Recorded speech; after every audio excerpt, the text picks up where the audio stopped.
con tanto juego tengo hambre. Me comería, por ejemplo, unas tostadas.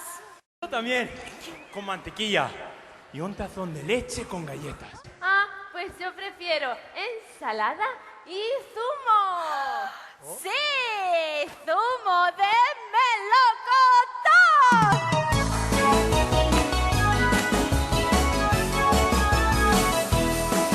La tostada saluda al cuchillito cuando le entra mantequilla despacito. La galleta se baña en un tazón, con leche tibio viaja en un cucharón. Cuando el pan se junta con el queso, llega el aceite y la puerta su aderezo. Y si la sopa está muy empagada, nada mejor que una riquísima ensalada. Doña Manzana y su amiga Pera miran pasar una cereza altanera. Y muy contento está el señor Melón, porque ha venido su amigo el melocotón.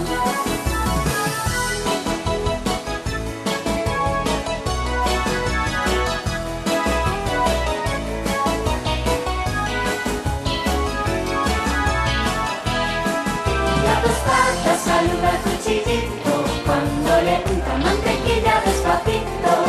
La galleta se baña en un tazón, con leche tibio viaja en un cucharón.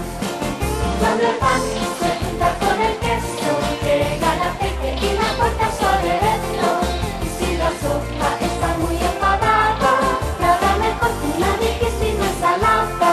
Doña Manzana y su amiga Pera miran pasar una cereza altanera.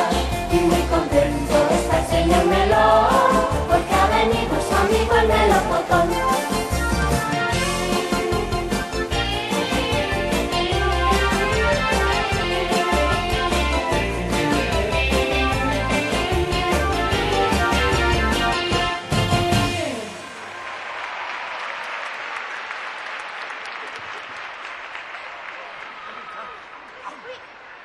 Mira, Bubi, anda,